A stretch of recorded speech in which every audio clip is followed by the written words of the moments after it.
கிறிஸ்துவுக்குள் அன்பான கர்த்தருடைய பிள்ளைகளே, உங்கள் யாவரையும் ஆண்டவராகிய இயேசு கிறிஸ்துவின் ஈடு இணையற்ற பரிசுத்த நாமத்தினால் உங்களை ஆசீர்வதிக்கின்றேன், வாழ்த்துகின்றேன்.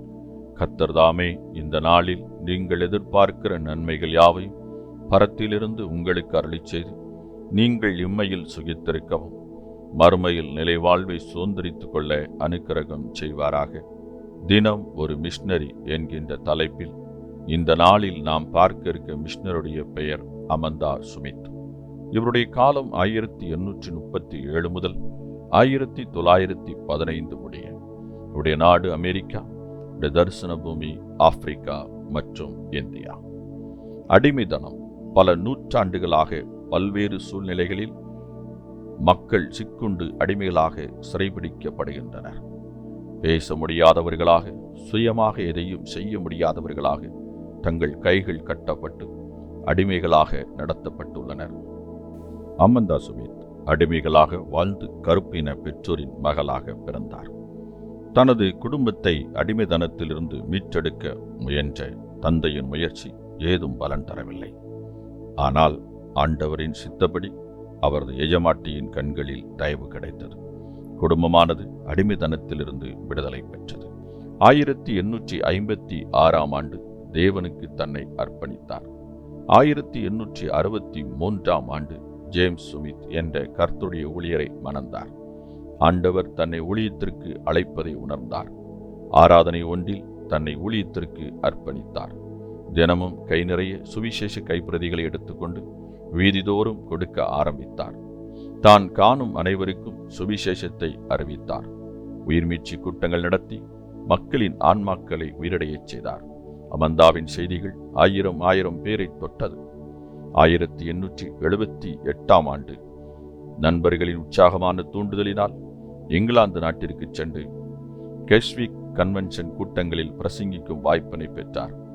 அயர்லாந்து, ஸ்காட்லாந்து மற்றும் சில ஐரோப்பிய நாடுகளில் சுற்றுப்பயணம் செய்து நற்செய்தியை அறிவித்தார். இந்தியாவிற்கு திரும்பிய இவர் ஏழை எளிய மக்களின் நலனுக்காக பாடுபட்டார். கோலார் என்ற இடத்தில் அனாதை குழந்தைகள் இல்லம் ஒன்றை அமைத்தார். ஆப்பிரிக்கா நாட்டில் 8 ஆண்டுகள் பணி செய்த இவர் கருப்பு இன மக்களுக்காக தொழிற்கூடம் ஒன்றை கட்டி வேலை வாய்ப்பினை அளித்தார். மக்களின் உயர்வுக்காக தன்னை அர்ப்பணித்த இவர் ஒவ்வொரு மனிதரிலும் இறைவனை கண்டார். பிரியமானவர்களே, உங்கள் நேரங்களை ஆண்டவரின் பணிக்கு எவ்விதம் செலவிடுகின்றீர்கள்? ஹட்சன் டெய்லர் விதமாக சொல்லுகிறார், நாம் கர்த்தருக்கு கீழ்ப்படியும் போது அதன் முழு பொறுப்பும் அவரை சார்ந்தது. பிரியமானவர்களே, இந்த அமந்தா சுமித்துடைய பணி மிக மிக மகிமையும் மகத்துவமும் நிறைந்தது. ஆம், அவர் ஒரு அடிமையாக இந்த உலகத்தில் வாழ்ந்தார். அடிமை என்றால் கைகள் இருக்கும், அசைக்க முடியாது, விருப்பப்படி. வாய் இருக்கும், விருப்பப்படி பேச முடியாது. கண்கள் இருக்கும், விருப்பப்பட்ட இடங்களுக்கு பார்வையை செலுத்த முடியாது. எத்தனை கொடுமை தெரியுமா? இதுதான் அடிமைத்தனம். இது காலாங்காலங்களாக ஒவ்வொரு இடங்களிலும் மக்களுக்கு மேல் திணிக்கப்பட்டு வருகின்றது. ஆனால் அவைகளிலிருந்து கர்த்தராகிய இயேசு தம்முடைய அப்போஸ்தலர்கள், சீஷர்கள், ஊழியர்கள் என அநேகரை கொண்டு மீட்டெடுத்து கொண்டு வந்து கொண்டே இருக்கின்றார். இந்த பணி இன்றளவும் தொடர்கின்றது. ஆம், உலகத்தின் அடிமைத்தனத்திலிருந்து மாத்திரமல்ல, பாவத்தின் அடிமைத்தனத்திலிருந்தும் கிறிஸ்து இயேசு ஜனங்களை தம்முடைய பிள்ளைகள் மூலமாக விடுவித்து வருகின்றார்.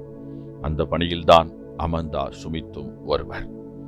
ஆம், தான் அடிமையிலிருந்து மீட்கப்பட்டவுடன், விடுதலையாக்கப்பட்டவுடன் அவர் அப்படியே அந்த விடுதலையை சுவாசித்துக் கொண்டு சந்தோஷமாக தன் வாழ்வை மாத்திரம் அவர் பார்த்து கொண்டிருக்கவில்லை.